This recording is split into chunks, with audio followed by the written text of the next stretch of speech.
Hello, hello. This is finally the last re-recorded solution video that I have on my list to do, because I edit hints to all my puzzles, so as you can see it's 4 hints for this puzzle now. I also, a bit ago, oh god, misclicked that, 2 weeks ago, found a way to not only add the hints, but also I decided to make visual impairment friendly versions, rather. I cannot speak today. And so that's the version of the link I'll be using here, and the only difference there is that the lines have abbreviations on them to represent what type of line they are, just in case there's some color blindness concerns. So RB for Renban, GW for Dream Whisper. Yeah. So we have normal Sudoku rules. We have 1 to 9 in each box, column and row, same as usual. We have dynamic fog, also same as most of the series, so placing digits into the grid will eventually clear away the fog in parts of the grid. And the special thing for exam 1 is we are using all 4 of the rules that have been introduced so far. So that includes killer cages. Digits in dotted line cages must sum to the number in the top left corner of the cage. So these 3 sum to 8, these 3 sum to 13. My nose is really itchy for some reason. This sums to 5, these sum to 10.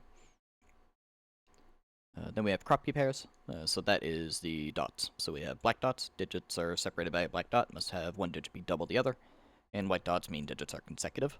I'm breezing over this because the assumption is you've done all this before.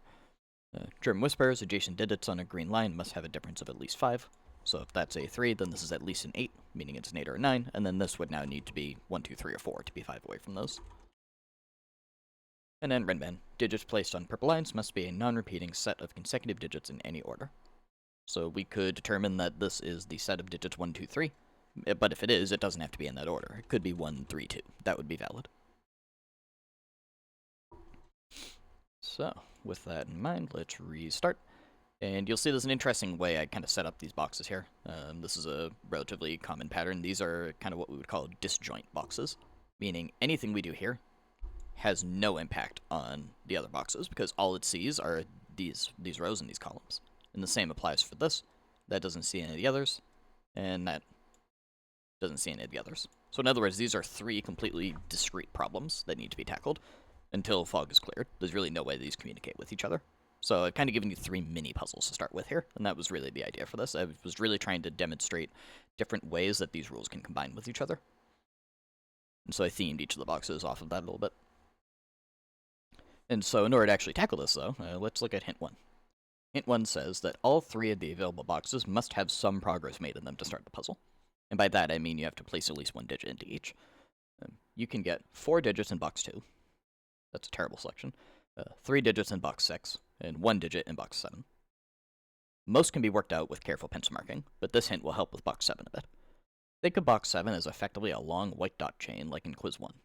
The difference is parts of the chain are renbans where the order of the digits aren't necessarily known. But importantly, you can place 5 in the center of this chain. So let's start with this one, because I just finished explaining that one there. So let's think about the ways this can unfold. There's a lot of ways we can look at this, but you could effectively see this renban starts here, it feeds into these white dots, which feeds into this renban, which feeds into those white dots and ends here. So this is, even though the order might be a little wonky with the renbans, this is effectively a stretch from 1 to 9, or 9 to 1, depending on the order. The difference is this has a little careful, you have to be careful pencil marking it, because we could say this is now, for sure, for example, either a 1, 2, 3 or a 7, 8, 9. I'm going to do just one end of this, because that would look ugly really quick, but if we were to determine this was a 1, 2, 3, the 3 would have to go down here, because if we put the 3 up here, and then we made this a 1 or a 2, this would have to be next to either another 1 or a 2, or a 3, which we already have a 3 up here. So in that case, that gives us 3, 1, and 2 like that. The same logic, though, applies if we were to make this a 7, 8, 9. We would end up with 9 and 8 here in some order, with the 7 down here. You can test all these options out on your own. You can see that that's the case. So now we can think, well, if that's a 1, 2, and then this is a 3, let's think about the ascending case. This would then need to be a 4, that would need to be a 5, and then this would need to be 6 and 7 in some order. But this time the order is actually kind of known, because in order for this chain to continue, the 7 would need to be here, with this 8 and a 9 right after it. And so that's where you can maybe see the power of this, that this portion of the line is unknown, but as soon as you get past that, this whole portion here is actually forced into a certain order. Now, we could do the same for the other way. We don't know which direction this is going, but we could say this could be 9, 8 in some order, in which case that's 7, this becomes 6, that becomes 5 again, that becomes 4, that becomes 3, that becomes 2, that becomes 1. So this really highlights that 5, just like with the white dot chain, 5 is in the center of this chain. Now, you did not have to have done that whole entire pencil marking to see that. You could have more easily just recognized the whole 1 to 9 portion and then seen that the 5th cell in that is this. That's really probably the easier way, but I wanted to take the more complicated approach and visualize it so that way I can hopefully teach that logic and teach the way I would think about this if I was looking at it. So we get a 5 there. Unfortunately, we don't know beyond that, but again, the hint does say that you only get 1 digit in box 7 right for now. So that's all we can do for now here. The other boxes, as it mentions, can pretty much be dealt with careful pencil marking, so I didn't put them in the hint portion. I'm just going to deal with them manually here. So let's start with the 5 cage. This is either 1 and 4 or 2 and 3. This is a white dot here, meaning this must be consecutive with that, and it's not going to be a 5 because we can't have double 5s here. So this is another 1, 2, 3, 4. That's the low end of this. Every 10 cage is going to be a low digit with a high digit, so this is going to be 6, 7, 8, 9. If we expand the cage calculator, you can see what I mean, that all of these have a 1, 2, 3, 4, and then a 6, 7, 8, 9 on the other side. Now, this black dot can only be a couple things. It could be 1, 2, 2, 2, 4, 4, 8, or 3, 6. But there's a couple things it can't be right off the bat, because we have 3 different digits from 1, 2, 3, 4 down here. We can't put a 1 up here, because then we would have a 1, 2 on the dot, and we'd have 5 different 1, 2, 3, 4s in the grid. So that's not a 1. Same happens with the 2. If we put a 2 here, we end up with way too many 1, 2, 3, 4s in the puzzle, in the box. So that ends up being 3 and 6, or 4 and 8. Now the observation to get out of this, which you could have also just gotten again without the pencil marking, but easier to see now, is there's no 5 anywhere here. You can't put a 5 in a 5 cage. You can't put a 5 in a 10 cage. And you can never put a 5, 7, or 9 on a black dot here. Which means this has a 5 on it. And then you can ask, well, which direction is it going? It could go down to 4, and then maybe be 5, 4, 3. But if you went down on this and put a 4 on it, you would break all of the rest of this. Because among these cells, and then the black dot, there's going to be a 4 somewhere among those. Because this is either 1, 4 here, or this is 2, 3, in which case the 4 is either going to be down here, or the 4 is forced onto the black dot. We would not be able to make that work. So this has to go up to 6, and it really just has to be 5, 6, 7, because you can't go down at all to include a 4 anywhere. So this becomes 5, 6, 7. So now we can undo some of our pencil marks a little bit. So this can no longer be a 6 now, which means that's no longer a 4. This is not a 7, which means that's not a 3. There's a 6 over here, so the black dot cannot be 3, 6. This is a 4, 8, which means this is not a 1, 4. This is now a 2, 3 pair, which means that's not 2, so that's a 1, that's a 9, that's a 2, that's a 3. And that gives us our 4 digits in box 2. And now we do have progress on these, but we don't know the order of them yet. We have a 4, 8 there, a 5, 6, 7 here. Now we can move to box 6. This is probably my favorite part of the puzzle. I really, really like how the logic worked out here. It is not difficult, at least by my opinion, but it is cool. I like the combination of these cages connected by the green lines. So, let's think about the 8 cage. As you can see with the calculator there, this is either 1, 2, 5 or 1, 3, 4. So right off the bat, you could do something like this, just pencil marking in 1 through 5. But there can't be a 5 on the German Whisper. So that tells us this portion of the line is low. This now must be high, and these must be low. Now we don't know what this portion would be here. But what that does tell us is we now end up with a 1, 2, 3, 4 quadruple here. Meaning this cannot be 1, 2, 3, or 4. That means this is a 5, and that definitively tells us this is a 1, 2, 5 cage. Which now takes out 3 and 4 from here, which takes out 1 and 2 from over there. And that's what I really like about this. I find that just a really cool little back and forth here. So, what does that do? It takes out 6 from here. And it also takes out 7 from here, because those just wouldn't be compatible with the difference of 5. More importantly, though, we now have a 3 and a 4 pair here, which means those two numbers sum to 7, and we need to get to 13 somehow. So that means there must be a 6 there. What does that mean for the center? The only digit left that could go here is a 7. And boom. So that's our 3 digits in box 6, and that clears the fog. So that's the, we could say, the 3 opening questions of this exam, we could say. And that leads into hint 2. Hint 2 says, once the fog clears, continue pencil marking things thoroughly. The black dot in column 4 is immediately resolvable, and the one in the 14 cage in box 9 resolves all of box 9 minus 2 digits. Also, once you place a digit into row 6, column 6, that removes an option from row 7, column 5, which in turn gives a powerful pair of digits in row 7. Throughout that, keep up with classic Sudoku. So again, a lot at once. I'm just giving a little bit of nudges here and there, because there's a lot of things you have to do here. So let's start with maybe the order we talked about there. So the black dot in column 4 was pointed out as saying it's immediately resolvable. So let's look at the options. 1, 2, 2, 4, 4, 8, 3, 6. There's no 1 or 2 on it. There's no 6 on the bottom, so there's no 3 on top. And now, more cleverly, you can't have a 4, 8 pair here, because that would break the cell up here. So that's not 4, 8, that's not 4, 8. That means that just has to be 3 and 6 in that order. That now tells us the order of these. That's a 4, that's a 9, that's a 3, that's an 8.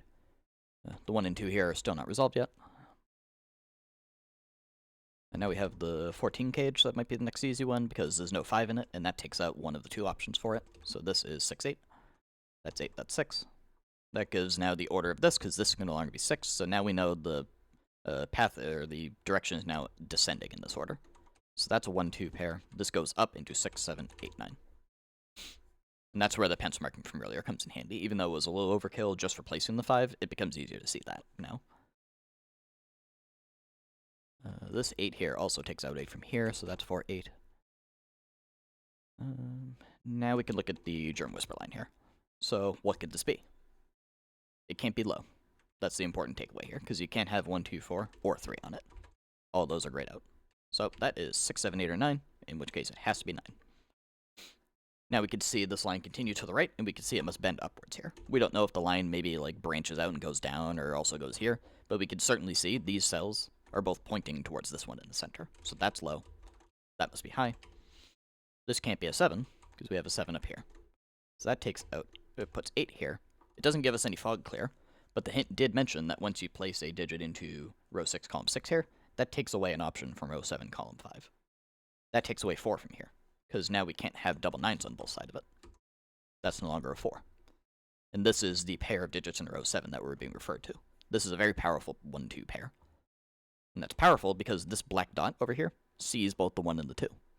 So if we put in all the options here, 1, 2, 3, 6, 4, 8, like that, it can never be a 3, 6 black dot because they're both in the column, and it can never have an 8 on it by the column as well.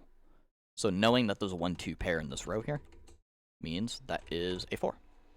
By extension, that gives a 2 down there.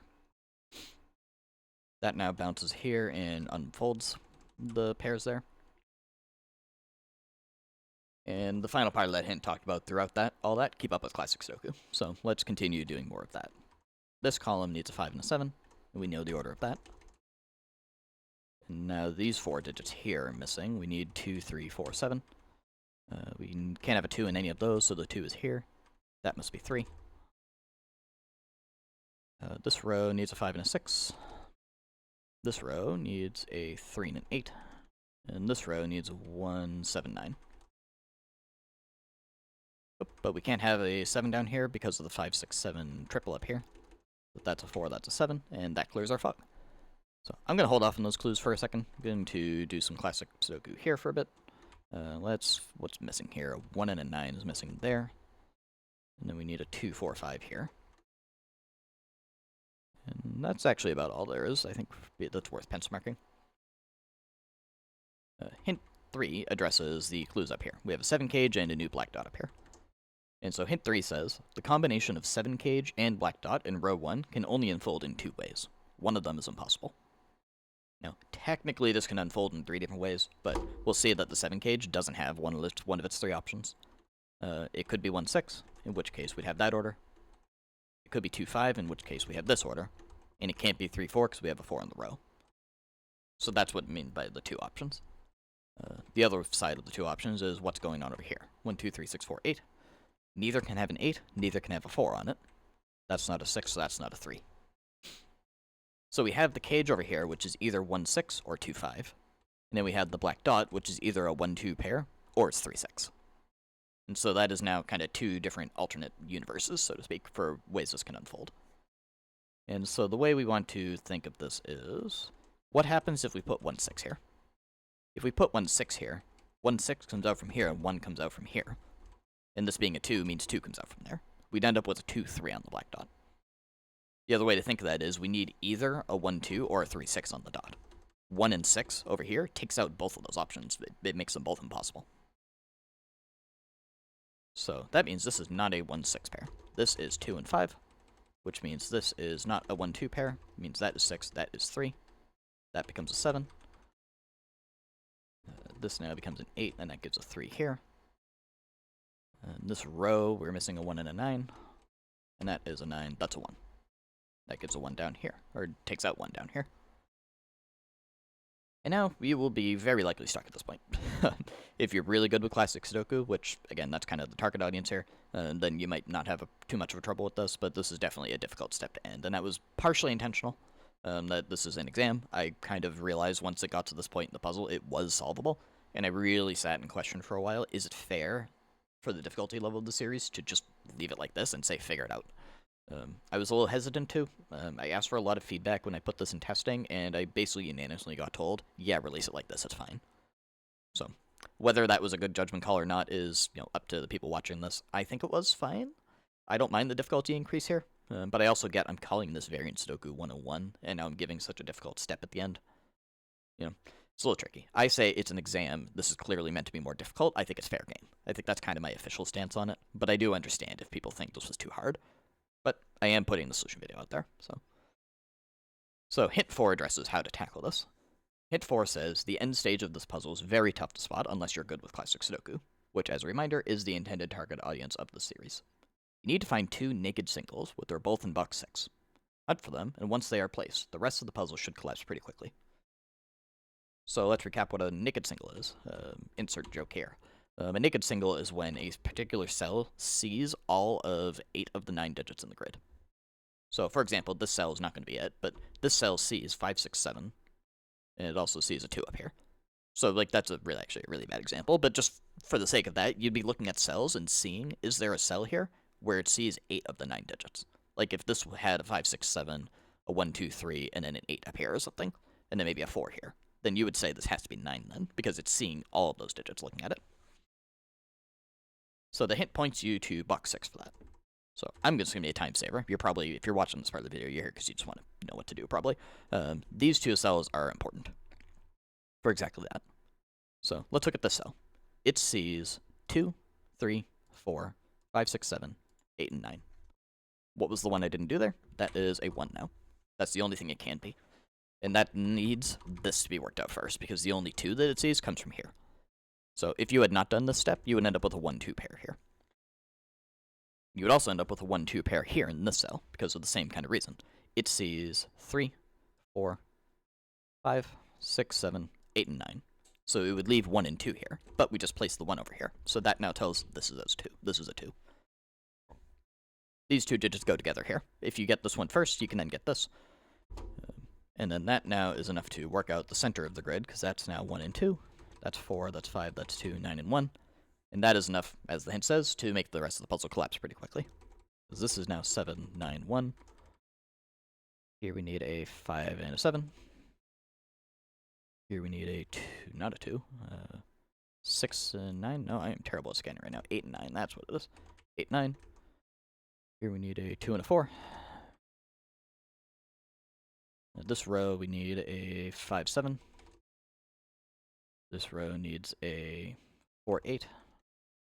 This needs a 3, 6, 9. 6 is there, 3, 9 there. This column needs a 1 and... not 3. What am I missing? 6. 6 and 1. That gives us 5, 6, 7, 5. And now this row needs a 4 and a 3. So that's 4, 3, 8, 4. And then the final 2 digits are a 7 and an 8. 8 and 7. And there we are. Thank God. I am so tired of recording these videos all over again. I want to get back to just making new puzzles. I did this to myself by putting the hints into these puzzles, but whatever. Rabble. I'm too much of a perfectionist for my own good sometimes. So yeah, that is the current end of the series. I don't necessarily plan to continue the series right away. I do certainly have ideas. If we were to, just for example, open up Sudoku Maker, there are a ton of more rules that I could be working with here. I chose the 4 kind of quote-unquote more obvious and most common ones with cages, dots, German whispers, Renbands. I would argue those are the 4 most popular variants, but there's plenty of others, like thermometers, that I haven't touched at all yet. Clones I might look at some point. There's Dutch whispers, which are a variation of German whispers, palindrome lines, region sum lines I haven't worked with, really. There's a bunch of global rules I've been thinking about doing, little killers, which are cages that are basically only on diagonals. There's all sorts of stuff I could do with this. So I'm certain I could make at least 4 more of these. Or at least another set of puzzles where it goes 2 rules, quiz 3, 2 rules, quiz 4, and then exam 2. I'm sure I could get to at least that. I'm not confident I could make it to an exam 3, because I don't know if there's enough rules to go around for that, or at least enough rules that I like setting with to go around for that. But that is way in the future, because I have a couple other ideas for series. I also have other ideas for just standalone puzzles that I'm probably going to do before I would get to any more of the series, but I don't know, we'll see. That's me rambling. Puzzle's done, so thank you for watching.